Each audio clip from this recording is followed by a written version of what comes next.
అదే RTV app వార్తల్ని క్షణాల్లో చదివే అవకాశం ఉంటుంది. ఒక న్యూస్ పేపర్, ఒక టెలివిజన్ ఛానల్ మీ చేతుల్లో ఎప్పుడూ ఉంటాయి.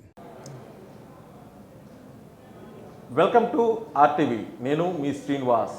ఉమ్మడి ఆంధ్రప్రదేశ్గా ఉన్నప్పుడే సంఖ్యాత్మక నియోజకవర్గాల్లో ఆ నియోజకవర్గం ఒకటి. ఎప్పుడు వార్తలు నిలిచే నియోజకవర్గం కూడా అదే.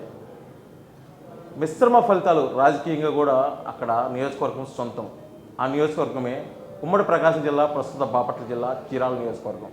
ఈ నియోజకవర్గంలో ఇప్పటివరకు కాంగ్రెస్, టీడీపీ, వామపక్షాలు, అదేవిధంగా స్వతంత్ర అభ్యర్థి కూడా గెలిచిన దాఖలాలు ఉన్నాయి. కానీ మొదటిసారిగా నేరుగా వైఎస్ఆర్సీపీ అభ్యర్థి గెలవాలని చూస్తున్న ఈ తరుణంలో 2024 ఎన్నికల ప్లాట్ఫామ్నే వేదికగా చేసుకొని ఇప్పుడు ఇక్కడ టీడీపీని ఖచ్చితంగా గెలుపు మార్గంలో నడిపించాలని చెప్పి కూడా చూస్తున్నారు చీరాల టీడీపీ నియోజకవర్గ ఇన్ఛార్జ్ మద్దులూరి మాలకొండయ్య. అనేకంటే కూడా ఎంఎం కొండయ్య అంటే అందరికీ సుపరిచితం. ఇప్పుడు వారు మనతో ఉన్నారు.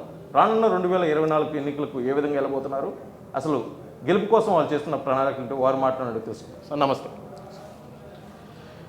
మద్దులూరి మాలకొండయ్య యాదవ్ గారు, కందుకూరు స్వస్థలం, అక్కడి నుంచి చీరాల వరకు టీడీపీ ఇన్ఛార్జిగా కొనసాగిన మీ రాజకీయ ప్రస్థానం ఒకసారి మీ మాటలో చెప్పండి.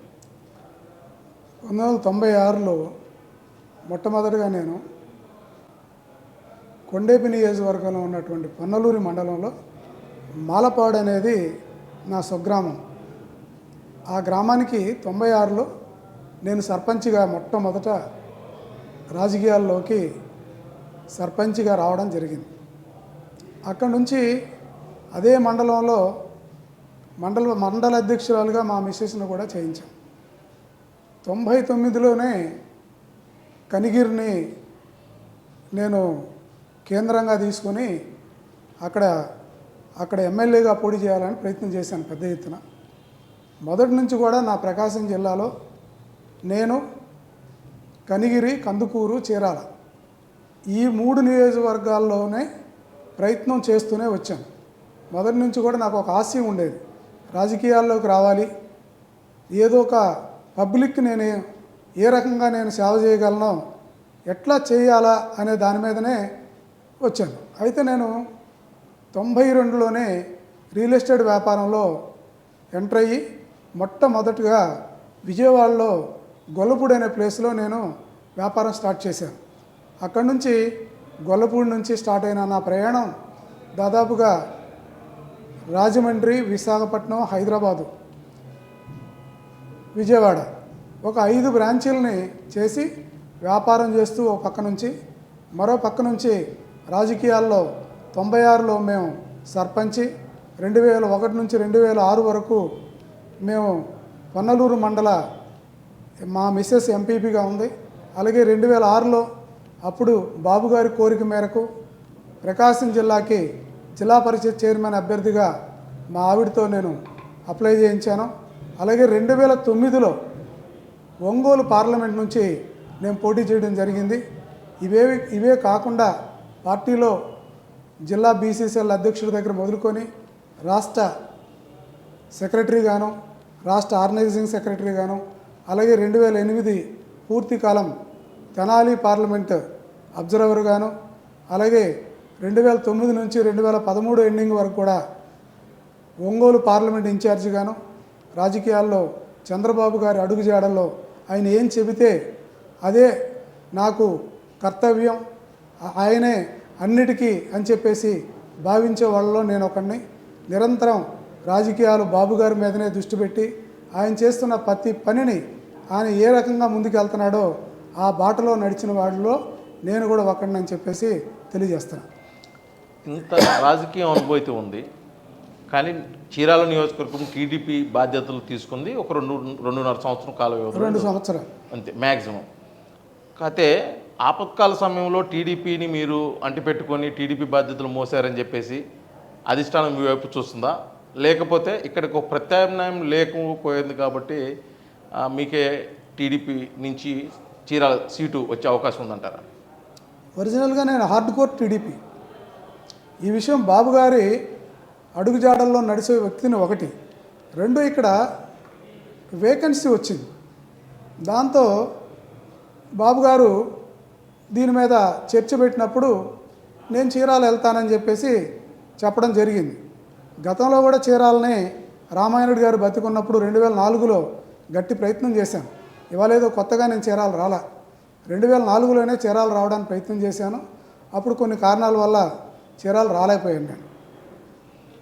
ఇప్పుడు 2024 ప్రత్యేకించి గతంలో ఎన్నడూ లేని విధంగా టీడీపీ అనేక సార్లు చాలామందితో పొత్తు పెట్టుకుంది. కానీ 2024 ఇందుకు ప్రత్యేకం. ఎలాగంటే ఒక ప్రధాన పార్టీ అయినటువంటి టీడీపీ జనసేనతో పొత్తు పెట్టుకుని ఎన్నికలకైతే రాబోతుంది. ఇటువంటి నేపథ్యంలో ఒకవేళ సీటు మీకు కేటాయిస్తే జనసేన పూర్తి స్థాయిలో మీకు సపోర్ట్ చేస్తుందా? ఒకవేళ జనసేనకి ఒకవేళ సీటు ఇవ్వాల్సిన పరిస్థితి అనివార్యమైతే అధిష్టానం మీరు పూర్తిగా జనసేనకి సపోర్ట్ చేస్తారు? పార్టీ ఏం చెప్తే అది చేయాల్సిన బాధ్యత ఒక ఇన్ఛార్జిగా మా నాయకుడు ఏం చెప్తే చేయాల్సినటువంటి బాధ్యత మా మీద ఉంది. అయితే ఇక్కడ ఒక విషయాన్ని మీరు గుర్తుపెట్టుకోండి, నన్ను పంపించే రోజున ఇటువంటి కన్ఫ్యూజన్స్ ఏమీ లేవు. డైరెక్ట్గా చెప్పి ఆ రోజున నన్ను చీరాల నియోజకవర్గానికి బాబు గారు పంపించారు. మీకు అటువంటి అపోహలు ఏమి అక్కర్లేదు. ఖచ్చితంగా ఈ నియోజకవర్గం మాత్రం చీరాల్లో తెలుగుదేశం పార్టీ పోటీ చేస్తుంది. అయితే మీరు అడిగిన ప్రశ్నకు కూడా నేను సమాధానం చెప్తాను.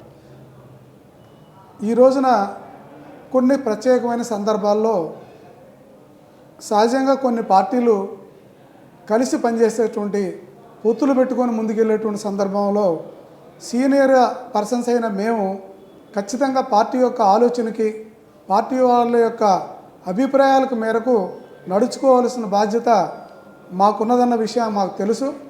అటువంటి క్రమంలోనే ఈరోజు చీరాలని ముందుకు తీసుకెళ్లాల్సినటువంటి అవసరం ఉంది. అలాగే ఇప్పుడు కూడా మీకు తెలుసు, ఇప్పుడు 2024 ఎన్నికలకి అంటే రాజకీయంలో ఏదైనా సాధ్యం కాబట్టి ఈ ప్రశ్న మిమ్మల్ని అడుగుతున్నాను.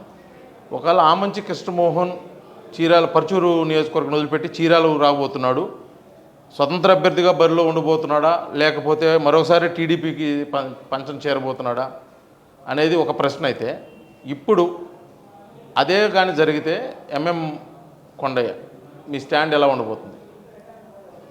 ఫస్ట్ మీరు ఒకటి ఆలోచించాలండి. ఇక్కడ గత 15 సంవత్సరాలుగా 3 టర్మ్స్ చీరాల యొక్క రాజకీయ నేపథ్యం ఏమిటి, ఇక్కడ జరిగిన పరిణామాలు ఏంటి, ఇక్కడ ప్రజల్లో ఉన్నటువంటి ఆలోచనలు ఎలా ఉన్నాయి, ఇక్కడ ఉన్నటువంటి రాజకీయ నాయకులు ఈ నియోజకవర్గాన్ని ప్రజల్ని ఏ రకంగా చేస్తే వాళ్ళని ఎట్లా ఇబ్బంది పెట్టాలా, ఎలా ఇబ్బంది పెడితే వాళ్ళు మన దారిలో ఉంటారన్నటువంటి విధంగా గత 3 టర్మ్స్ ఎలక్షన్ జరిగినాయి. అంతకుముందు ఎలక్షన్లో చీరాల ప్రజలు ఇలా లేరు.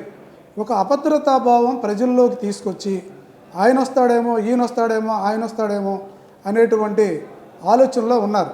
కానీ నేను ఒకటే చెప్తున్నాను, ఇవన్నీ ఆమంచి కృష్ణమోహనం అనేటువంటిది మీ ఉద్దేశం అయితే ఇంకా ఆయన మీరు తెర మీద తీసుకొస్తున్నారు. కానీ నా ఉద్దేశం అయితే ముగిసిపోయిన అధ్యాయం అనేది నా అభిప్రాయం. Clear subject. ఎందుకనంటే ఆయన వెళ్ళి వైసీపీలోనన్నా ఉండాలా లేదా టీడీపీలోనే ఉండాలి. ఈ రెండింటికి మధ్యలో గాలిలో నిలబడి నేనేదో చేసేస్తాను, ఏదో చంపేస్తాను, పొడిచేస్తానంటే నాకు తెలిసి రాజకీయాల్లో ఇవి సాధ్యపడవండి. అనవసరంగా ఎందుకో కొంతమంది వ్యక్తుల్ని నేను చూశాను, మీడియా కానీ ఇక్కడున్న యూట్యూబ్స్ కానీ ప్రజలు కానీ ముగిసిపోయే అధ్యాయాన్ని గురించి ఎందుకు మాట్లాడుతున్నారో నాకు అర్థం కావట్లేదు. ఇక్కడ చీరాల నియోజకవర్గం అంటే ముఖ్యంగా గెలుపోటములు నిర్ణయించేది అయితే బీసీ సామాజిక వర్గం. గతంలో కూడా పాలెటి రామారావు అదే కోవలోకి 2 సార్లు ఎమ్మెల్యేగా కూడా మంత్రిగా కూడా చేసిన అనుభవం ఉంది.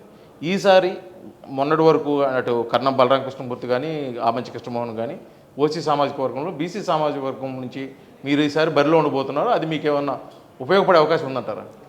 మీరు చెప్పిన మాటలోనే పాలెటి రామారావు గురించి ఒక మాట మాట్లాడారు. ప్రధానంగా ఎప్పుడైతే బీసీలు ఇక్కడ వాళ్ళు పోటీలో లేని కారణంగా 3 సార్లు ఓసీలు వచ్చారు. బీసీఏ ఉన్నప్పుడు ఓసీ గురించి ఆలోచించాల్సినటువంటి అవసరం చీరాల ప్రజలకు లేదనేది నా అభిప్రాయం. అంటే ఇక్కడున్న యాదవ్ సామాజిక వర్గం అని అదేవిధంగా వేరే బీసీ సామాజిక వర్గం, ఇక్కడ చాలామంది మత్స్యశాఖకు సంబంధించిన మత్స్యకారులు, అదేవిధంగా చేనేత కుటుంబాలు కూడా ఉన్నాయి. వాళ్ళందరూ మీ గెలుపుకి పూర్తి స్థాయిలో సహకరించి మీ గెలుపుకి దోహదపడతారని మీరైతే గట్టి నమ్మకంతో ఉన్నారని అది 100%.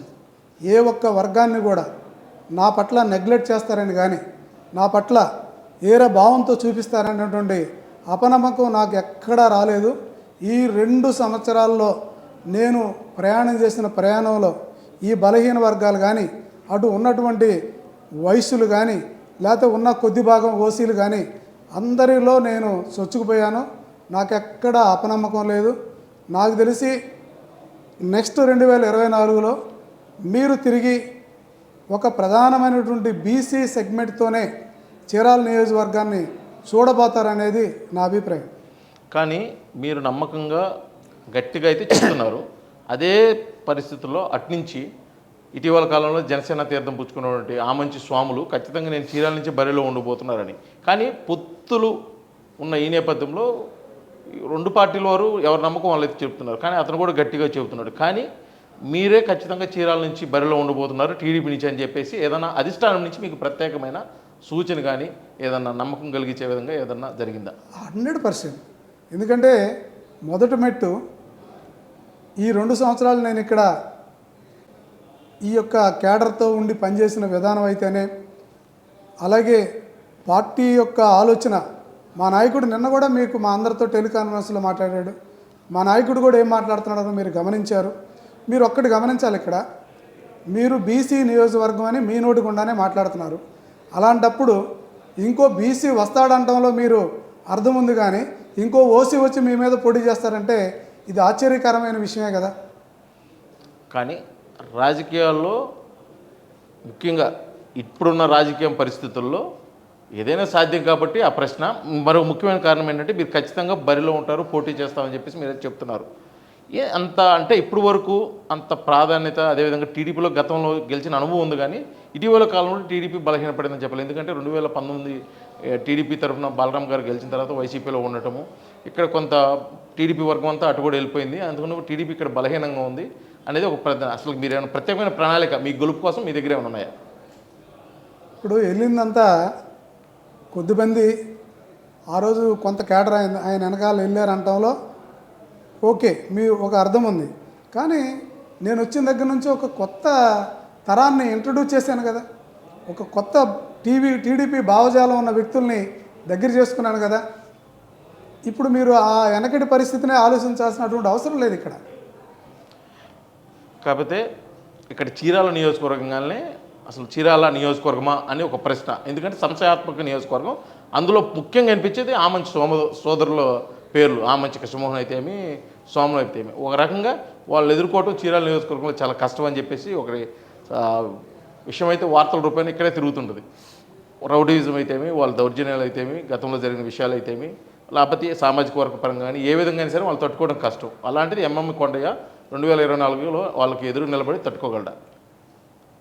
మీరు అన్నట్టుగా ఈ సంవత్సరంన్నర 2 ఏళ్లలో వాళ్ళ దగ్గర ఆ పరిస్థితి కానీ, అటువైపు ఉన్నటువంటి వైసీపీ వాళ్ళు కానీ, లేదా ఇద్దరు వైసీపీలు ఉన్నారు, అటువంటి పరిస్థితి నాకేం ఎదురవ్వలేదు. కానీ నేను ఒకటే చెప్తున్నా, నాయకులు వాళ్ళే కానీ పనిచేసిన తర్వాత కూడా బలహీన వర్గాలు ఎస్సీలే కదా. ఆ బలహీన వర్గాలు ఎస్సీలే కదా, నా వెనకాల కూడా ఉంది. అయితే ఖచ్చితంగా 2024కు టీడీపీ అధిష్టానం ఇచ్చే ఒక మేనిఫెస్టో అయితే ఒకటి ఉంది. అది కాకుండా చీరాల నియోజకవర్గంలో ఖచ్చితంగా ఎంఎం కొండయ్య టీడీపీ తరపు నుంచి గెలుస్తాడు అనే దానికోసం మీకు సంబంధించి ఒక 3 పాయింట్స్, మీకు నమ్మకమైన పాయింట్స్ 3. ఒకటి, చీరాల ప్రజలను పట్టణాన్ని పీడిస్తున్నటువంటి సమస్య కుందేరు, దండుపాడు డ్రైన్స్. ఈ 2 డ్రైన్స్ని ఎప్పుడైతే సరైనటువంటి పద్ధతిలో డ్రైన్ వ్యవస్థను కానీ సిస్టంలో తీసుకురాగలిగితే చీరాలలో ఈ యొక్క మురుగునీటి సమస్య అనేది ప్రధానంగా దానికి ఒక అడ్డుకట్ట వేయడానికి ఆస్కారం ఉంది. 2, చీరాలకి ఇప్పుడిప్పుడే టూరిజం అనేటువంటి ఒక కొత్త కళ వస్తుంది. ఆ కళని కానీ దృష్టిలో పెట్టుకొని నేను పని చేయగలిగితే దీని ద్వారా అనేక మందికి ఉపాధి దొరుకుతుంది, అనేక మంది దాని మీద పూర్తిగా ఆధారపడి జీవించే అవకాశం వస్తుంది. మరో ముఖ్యమైన విషయం, ఇక్కడ ఉన్నది ప్రధానంగా వ్యవసాయదారులు, తర్వాత చేనేత విభాగం ఎక్కువగా ఉంది. గతంలో ఉన్నటువంటి చాలామంది నాయకులు వీళ్ళకి కొంత ట్రైనింగ్ సెంటర్స్, ఒక టెక్నాలజీ పార్కు లాంటివి ఏర్పాటు చేయాలనుకున్నారు. వాళ్ళ కాలంలో కానిటువంటివి నా కాలంలో ఖచ్చితంగా అది జరపడానికి, నెరవేరడానికి నేను ప్రయత్నం చేస్తాను. మరొక విషయం మీకు చెప్పాలి. 18 కిలోమీటర్ల తీర ప్రాంతము నాకు చీరాల్లో ఉంది. దాదాపు 6,000 నుంచి 7,000 దాకా మత్స్యకారులు జీవిస్తున్నారు. వీళ్ళందరికీ కూడా చాలా సమస్యలు, నేను వాళ్ళ యొక్క సమస్యల్ని గ్రహించాను. వాళ్ళకి ఏం కావాలి అని అంటే, వాళ్ళు ఏదైతే మత్స్య సంపదను తెచ్చుకుంటున్నారో వాటిని ఆరబెట్టుకోవడానికి, వాటిని ఒక దగ్గర నిలవించుకోవడానికి ఇవి లేకపోవడం వల్ల వాళ్ళు కొంత దళారీలకి, దోపిడీకి గురవుతున్నారు. కాబట్టి మత్స్యకారులు కూడా ఆదుకుంటే బాగుంటుందనేటువంటి ఒక భావం కూడా నా మనసులో గాఢంగా నిలిచిపోయి ఉన్నది. ఇది మొత్తానికైతే ఉమ్మడి ప్రకాశం జిల్లా, ప్రస్తుత బాపట్ల జిల్లాలోని చీరాల నియోజకవర్గంలో రానున్న 2024 ఎన్నికల్లో ఖచ్చితంగా టీడీపీ అయితే బరిలో ఉండిపోతుంది. టీడీపీ నుంచి ఎంఎం కొండయ్య గెలుపు సాధించి రాష్ట్రంలో స్థాపించేటువంటి ప్రభుత్వానికి అయితే దోహదపడుతుంది. అదేవిధంగా చీరాల నియోజకవర్గంలో ఉన్నటువంటి తిష్టవేసిన దీర్ఘకాలిక సమస్యలను అయితే ఖచ్చితంగా పరిష్కరించి ప్రజల్లోకి అయితే వెళ్తాను. ప్రజలు అదేవిధంగా బీసీ సామాజిక వర్గంలో ఇక్కడ నన్ను పూర్తి స్థాయిలో కూడా సహాయ సహకారాలు అందిస్తారు. ఇక్కడ గతంలో జరిగినవన్నీ నేనైతే పట్టించుకోను, కానీ ఇక్కడ ఉన్న ప్రతి ఒక్కరిని రాజకీయంగా ఎదుర్కొనేందుకైతే సిద్ధంగా ఉన్నారని చెప్పేసి కూడా ఎంఎం కొండ మనకు తెలియజేస్తున్నారు. వీడియో జర్నలిస్ట్ లక్ష్మణ్తో శ్రీనివాస్, RTV, చీరాల, బాపట్ల జిల్లా.